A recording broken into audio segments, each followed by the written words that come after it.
Howdy friends, Sam Farkas here with another 5-minute lesson. As always, the lesson material is based on questions that have come up in the past week or so during my teaching at Green Hills Guitar Studio here in Nashville, Tennessee. Okay, this week I had a student ask about learning a song that involved finger picking. He's pretty good at strumming, so I was excited that he was interested in developing this new right-hand technique, right?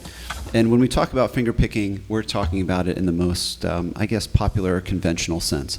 What other folks might refer to as Travis picking, right? This type of thing. Right? There are many different types of fingerstyle playing guitar, but that seems to be the most common. You know, you hear it in tunes like Blackbird or Landslide or In Spite of Ourselves or whatever it might be. So we began working out this tune. We started transcribing it, and I quickly realized, oh, he's actually never played fingerstyle guitar before, period. And this is somewhat unusual. Most of my students have done some fingerstyle playing before. So it really gave me pause. I thought, okay, before we jump into trying to play the song, we should probably work on some foundational things a little bit just to get some right-hand stuff going. And I thought, okay, well, what is a obtainable, efficient exercise that you could work on for a week as a beginning fingerstyle guitar player, and then, you know, pretty quickly transition into playing music? That's all ultimate goal, right? So I came up with an exercise, and here's what I gave him. All right, so first of all, if you're like him, if you're brand new to this style of playing, take your pick, get rid of it. Next, take your hand and allow your fingers to kind of drape down across the guitar this way, and poke your thumb out in front. It should happen kind of naturally, right? This is the posture you're looking for.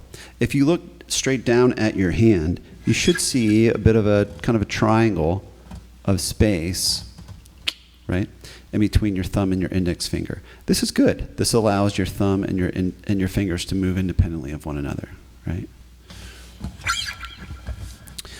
Once you've got that in place, and it might take a little while just to get comfortable. You're probably going to want to do something like this at first. And by the way, quick disclaimer, that's cool. You can play the guitar that way. There's no right or wrong way to do any of this stuff. If someone tells you there is one singular definitive way to play the guitar, they are wrong. It is either musical or it ain't, and that's it. The way that I play fingerstyle guitar is very common, and I think works well for most people, but that doesn't mean you have to do it that way. Some experimentation on your behalf may be required. Okay, so I've got my right hand in position here, and I've got a chord gripped over here, my left hand, C major chord. Everyone knows this, pretty easy. Here's what I would start with. I would get comfortable making music. My thumb will play the 5th string. First finger will play the 3rd string. Second finger will play the 2nd string. And my 3rd finger will play the 1st string. Now, if you're totally new to this style, that might even be difficult at first. Keep your hand relaxed. Go slowly. Focus on economy of motion. Stay loose, y'all. There's really not much movement in my right hand at all. You can see the thumb move a bit, but that's kind of it. Everything is staying very close to the guitar, and I'm maintaining a lot of contact with the strings. Okay, if you get that working, try the reverse. So we have like a backward roll. What this means is we're playing thumb, then ring, then middle, then index. Would sound like this.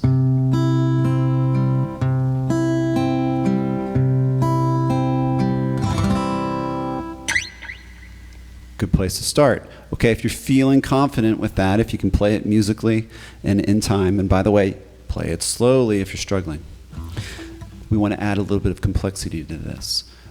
Now what we're going to do is play the 5th string with our thumb, 1st string, 2nd string, and 1st string, just as we did previously. But when we repeat the pattern, instead of playing the 5th string again, we'll play the 4th string. Check this out.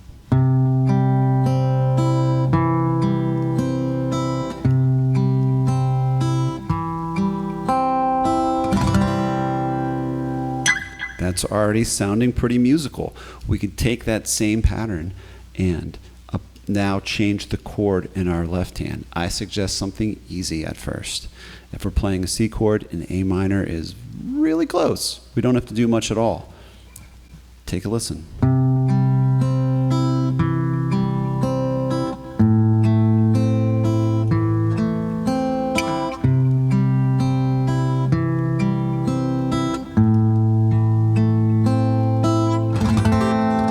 All right, so we're already kind of getting this thing working and making music with it. From there, just incrementally experiment and incrementally change the complexity. Maybe the other bass note, instead of being our 4th string, is on the 5th string. Check it out.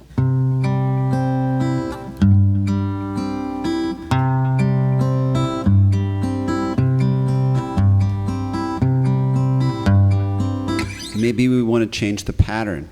Instead of just a forward roll or a backwards roll, we'll go thumb, ring, index, thumb, middle, index, ring. Okay, so we get this pattern.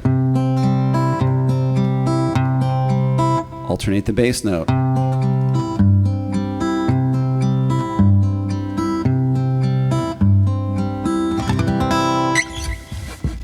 That is a great place to start. If you can get that pattern working, and you can get it working in time, you are like, you're like 80% of the way there. It's not maybe as complicated as it might seem initially. Last thing I'll say, something that might be helpful when you're getting this thing together. I really think of the thumb and the fingers as 2 separate jobs. They're kind of responsible for 2 different things, and I treat them that way. I always want my thumb to be independent of what my fingers might be doing.